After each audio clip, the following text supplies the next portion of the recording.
Hello and welcome to your Newsmax Daily for a busy Wednesday news day, July the 9th, 2025. It's the second of 5 Wednesdays this month, the 20th day of summer and National Sugar Cookie Day. It's also a big day in the nation's capital as the leaders of 5 African countries arrived in D.C. to meet with President Trump at the White House today. This comes about 2 weeks or so after foreign ministers from the Congo and Rwanda signed a U.S. brokered peace deal with Trump at the White House. But commercial opportunities, in quotes, was given as the reason for today's gathering, dubbed a mini-summit, beginning today and ending on Friday. All 5 countries, including Senegal and Liberia, have valuable natural resources like oil and gold, as well as rare earth minerals. All 5 countries are also politically unstable and face a lot of corruption, but you see where the commercial opportunities may be. President Obama actually hosted the first U.S.-Africa Leaders Summit in 2014, which also focused on resources, trade, and investment. Then President Biden hosted an African summit in 2022, which focused on climate change and food security, but nothing about trade or natural resources.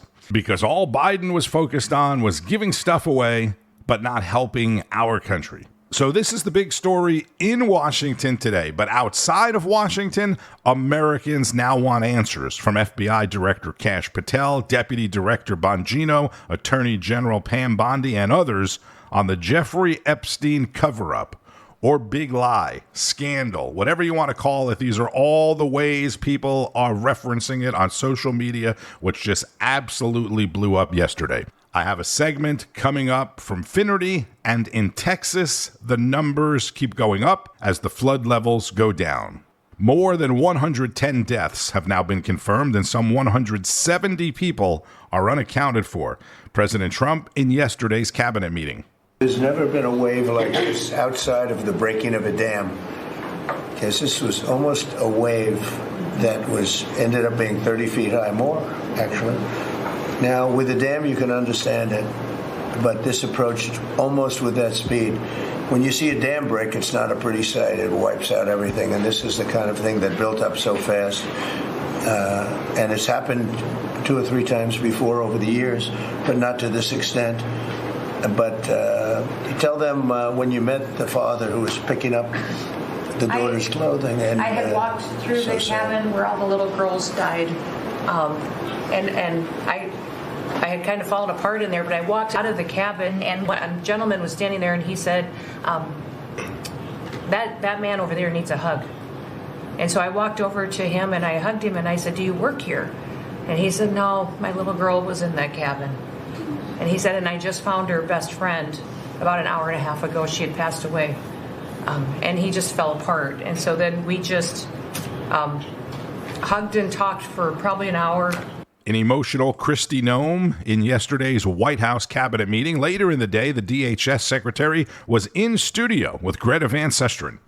We as a federal government don't manage these disasters. The state does.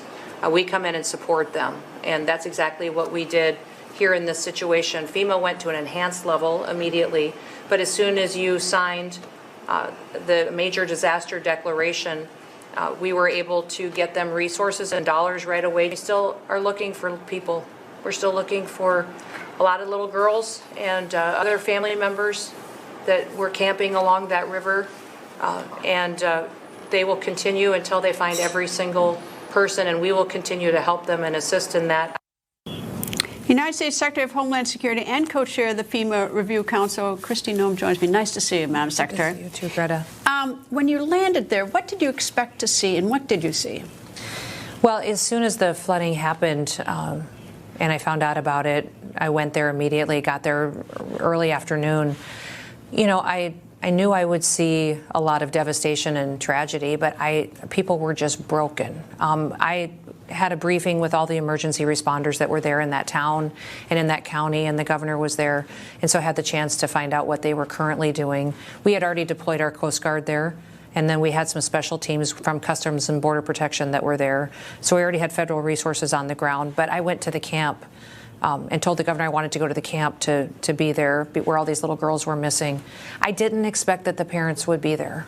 I guess when I got there, it was about an hour drive from town, and when I got there and was walking through the cabin, and they were telling me that this was the cabin where all the little girls were lost. When I walked out, a gentleman said to me, that man could use a hug over there. And so I walked over to that man and gave him a hug, and I said, do you work here? And he said, no, my little girl was in that cabin. And then he just fell apart, and then I just didn't. When you walk through that camp, there's stuffed animals laying in the mud, and their shoes, and in the cabins, and the parents were not just looking for their children, but they were finding little pieces of their belonging too. I guess that's what was so heartbreaking, was them, seeing that kind of grief on their faces. They were trying to wrap their heads around it too. This is so random. At least all the reports say it's like 1 in 100 chances. Yeah. That's what, and all those little girls, all the adults too. It's just, it's unthinkable. Well, and the other cabin that lived was 30 yards away, and it was the flow of the river. That cabin was closer to the hill, so those little girls, their counselors got them up, and they could climb up a hill fast and got up quicker because this cabin was across the road, and it was right where the water was flowing, and it was so strong it swept them all out of the cabin immediately. And I talked to one dad whose daughter was a counselor, and had some girls in her arms and lost them in the current, who will think about that, for the rest of her life too. DHS Secretary and co-chair of the FEMA Review Council, Kristi Noem, in studio with Greta Van Susteren. Newsmax reporter Jason Matera is on the ground near Camp Mystic. This is part of his live update on National Report yesterday. We have more than 100 people who are confirmed dead, most of them in Kerr County, though there's still dozens of people, even more, who are unaccounted for, especially in these camping areas. And we talked to one resident right before this hit, and he said there is a siren here in Kerrville. It didn't go off. They did get alerts to his phone, but he said he gets alerts all the time. So he's getting alerts all the time, and it's almost like they didn't expect how devastating this would be. The Guadalupe River, on average, is during normal times, is about 3 feet deep, only 3 feet deep. And yet at the peak, it rose to 38 feet. It rose 26 feet in 45 minutes. That just gives you a type of perspective. And it happened in pre-dawn hours, when people are sleeping. So the level of escape or moving to high ground just made it a lot challenging because of the time and because of the ferocity of the storm. So, and even residents are upset too to hear folks in Washington, D.C. trying to score political points. They're still recovering. Now it's a recovery. It's not, people are hoping for a rescue, but it's largely a recovery mission at this point. So they're still pulling bodies from this wreckage. And you have folks in Washington, D.C. blaming Donald Trump as though he could have waved his hand and stopped this from happening. There will be an investigation. There will be an investigation to see what type of preparedness needs to happen next time to get people to a safe height to avoid this type of destruction. But the residents you talk to, they're like, let that investigation happen out naturally after the recovery, after debris is removed, after people are grieving and still trying to find loved ones, hoping for the best news against all odds. So that is just what we're dealing with here on the ground. There's going to be an update from the Kerr County Sheriff around 10 a.m. Central Time. So we'll keep you posted throughout the day on what we learn here on the ground.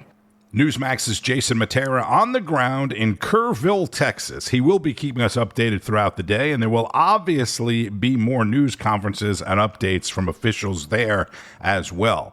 There will also be an update from officials in New Mexico today, where flash flooding claimed 3 lives yesterday, a father and his 2 daughters. In New Mexico. There has also been some severe flooding, no casualties that I know of, in North Carolina. As for politicizing the tragedy and the loss of life in Texas, we go to Bob Brooks on American Agenda. We're talking about dead Americans, many of whom are children. Many families are never going to be the same. They're going to have to live with this grief forever. We have people on social media cheering it on. So I got to ask the question, is that where we are now? Based on who you vote for, which political party you align with, it's now okay to root for people to die. Because that's what's happening. A Houston pediatrician named Dr. Christina Probst. She got fired after posting this. May all visitors, children, and non-MAGA voters and pets be safe and dry. Kerr County MAGA voted to gut FEMA. They deny climate change. May they get what they voted for. Bless their hearts. Well, guess what now? That practice where she used to work released this statement. This past weekend, we were made aware of a social media comment from one of our physicians. The individual is no longer employed by Bluefish Pediatrics. As we previously mentioned in our original statement, we strongly condemn the comments that were made in that post. It's also not just your local doctor. Even Democrat Senator Chris Murphy from Connecticut, he's jumping in on this. Here was his post about it. Quote, accurate weather forecasting helps avoid fatal disasters. There are consequences to Trump's brainless attacks on public workers like meteorologists. Well, when it comes to meteorologists there, CBS had on Tom Fahey. He's the legislative director for the National Weather Service Employees Organization. Here's what he had to say about it. Forecasters did their job. There's very few times when I'll be in a position that I have to agree with the President of the United States when he spoke last night that the forecasters at the National Weather Service offices at San Angelo and San Antonio got the forecast right. The President said they did their job, and they did. Okay, there's also this. Jason Runyon, he's a meteorologist with the National Weather Service. He told AP that the NWS office in New Braunfels, which delivers forecasts for Austin, San Antonio, and the surrounding areas, had extra staff on duty during the storms. Easy to point fingers. I'll remind you of this disaster, the wildfires in Maui, Hawaii, Lahaina, back in 2023. Did Democrats and left-wing media place the blame on President Biden when at least 102 died there?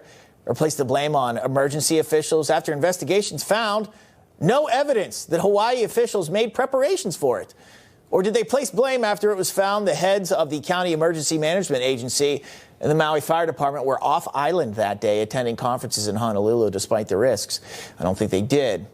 You know, Hawaii went for Joe Biden in the 2020 election, but I don't remember anyone celebrating the fact that that happened or that people lost their lives in their homes. I've often said the left and their hatred for President Trump has blinded them from common sense. And so now we're seeing social media posts celebrating a major tragedy in our country, which has left many dead, including children. Back with me on set, Melissa Francis, along with Emmy and Peabody Award-winning journalist Geraldo Rivera. Hey, Bob. Good to see you. Melissa. Geraldo. Good to see you both. Yeah, I'll let you react to what I just laid out there and just your thoughts generally on the kind of response we've seen from some on the left, some Democrats, some media. It's just low down and dirty and unnecessary. You know, as the father of 5, including 3 daughters, I can't get the image of the 27 little girls who perished, terrorized during the flooding at Camp Mystic. And what I think of the most is that fellow Dick Eastland, the camp director, kind of like the captain going down with the ship, he and several of his colleagues losing their lives attempting to save those little girls. I agree with you absolutely, Bob, about the forecasts. By all indications, they got it right. It was an extraordinary storm, a 100-year storm, they call it. The river rising from 1 foot to 36 feet in a matter of an hour or so. It was just horrible what happened, and to politicize it makes no sense at all. It doesn't help anybody. Doesn't help cure the problem. If the forecasters had it right, what about the people who didn't vote to put sirens in to warn people in the chronic flood area the way they have them in Tornado Alley? I just think that what we need now is not to politicize these tragedies, but to work together to see, Bob, that they don't happen again. I'm glad you brought that up because we had our meteorologist, Amy Metz, on yesterday, who talked about the fact that 2 tropical storms, or tropical storm-like rain from both the Gulf and the Pacific, merged right over that area. And we know when they stall how much rain it can bring, and it did, Melissa. Your thoughts on so many, including a doctor, a pediatrician, who was saying, hey, they got what they deserve. That's insane. Well, I found that one to be the most shocking because obviously this is somebody who's taken an oath to save lives, to especially do more children. help and to not harm, and especially children. So I thought that one was the most shocking. I also think, this is kind of in the age of social media, why maybe we don't need social media. Cool. Maybe we spend less time on there, that people feel like this is a place to go on and to just let loose on such venom. And oftentimes it's things that people wouldn't say to other people's faces. But this is absolutely one of the reasons why you say don't read the comments. I never read the comments underneath when people write mean things about a tragedy, about dead children. It's really one of the most horrific things I've seen. Yeah, it's hard to read that. That's Bob Brooks, along with Melissa Francis and Geraldo Rivera. And as I mentioned earlier, I have a segment from Finnerty on the Epstein investigation debacle or controversy, scam, whatever you want to call it now. And I remind you that I told you about how this was dropped over the holiday weekend, first thing on Monday. You might remember last month Elon Musk tweeted that Donald Trump was on the Epstein client list, which is why it hasn't been released. And some people believed that. But let me ask you this. If that were true, why didn't Joe Biden or Joe Biden's Department of Justice make that public? Why didn't Kamala Harris make that public? Why wouldn't Merrick Garland leak it to the same media that was just leaked to on Sunday night? It didn't happen because it's not true. Axios also reported that, quote, investigators found no incriminating client list and no credible evidence that Jeffrey Epstein blackmailed prominent individuals and no evidence against uncharged third parties. And that's what this is all about. Who are those uncharged third parties? And who was really listed in that little black book that the New York Times wrote about in 2021?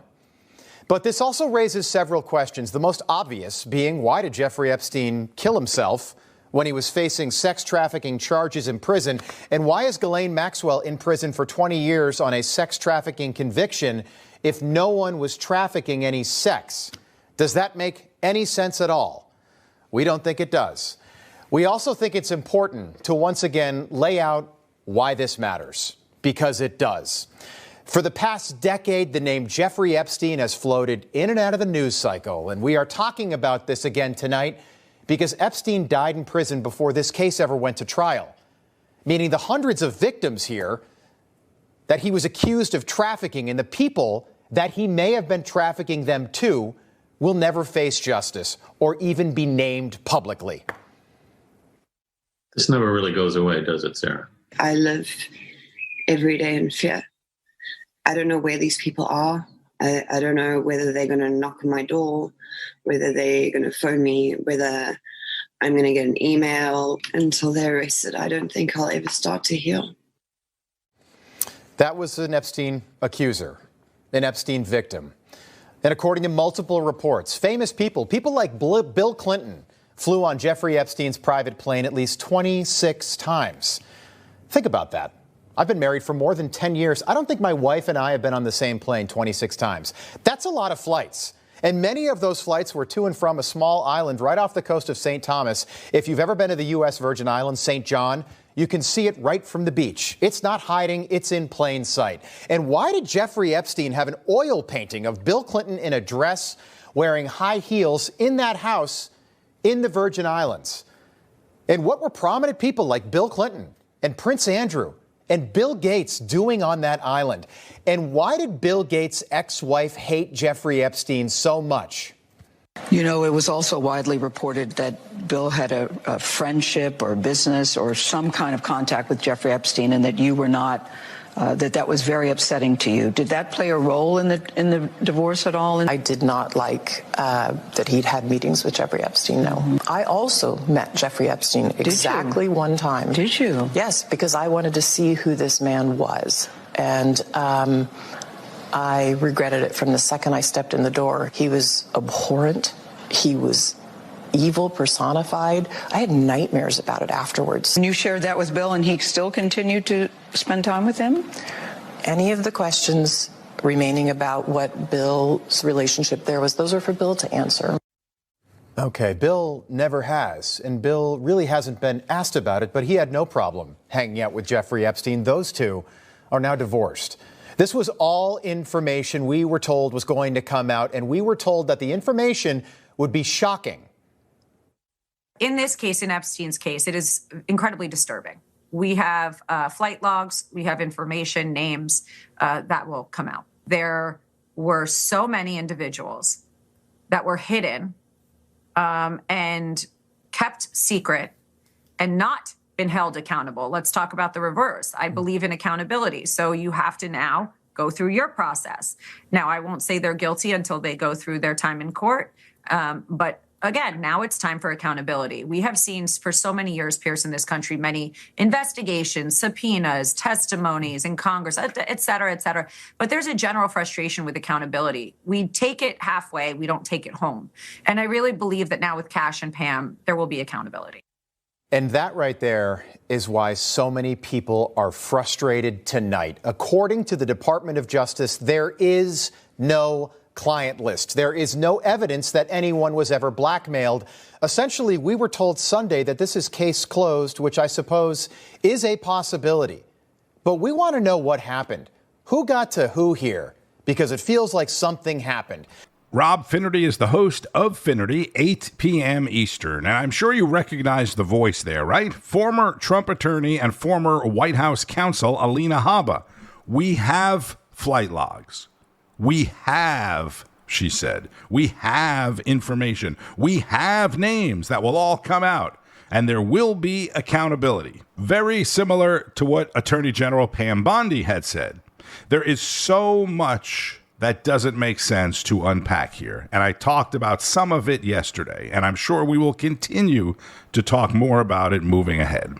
The bottom line is that we were either given false information or lied to before, or we are getting false information and being lied to now. Todd Starnes, host of the Todd Starnes Show on Newsmax 2 and 2, posted on X that it appears the new FBI is not much different than the old FBI. And I am hoping, me, Tony Marino, I'm praying actually, that the FBI will prove us wrong.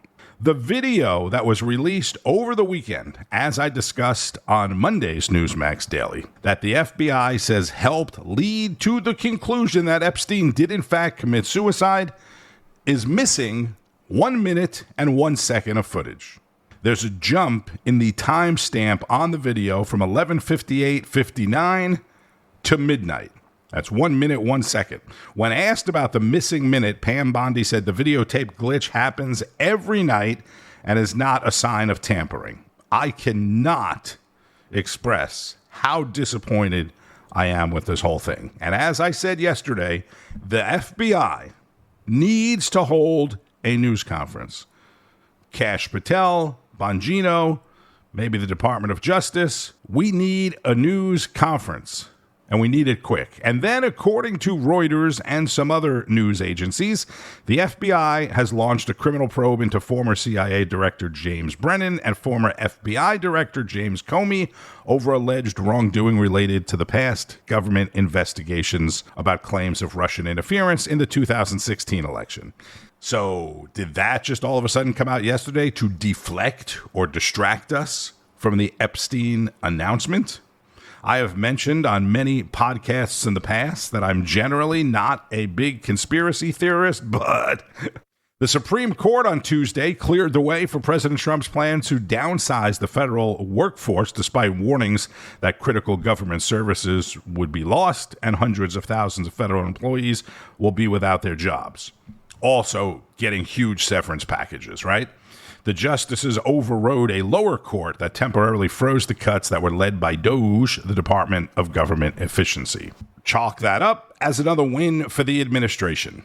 And on Wall Street, stocks opened higher, even with President Trump threatening 50% tariffs on copper yesterday, as well as maybe 200% on some foreign pharmaceuticals. He also said again that Fed Chairman Jerome Powell should resign, especially if he wasn't completely truthful in his Capitol Hill testimony last week.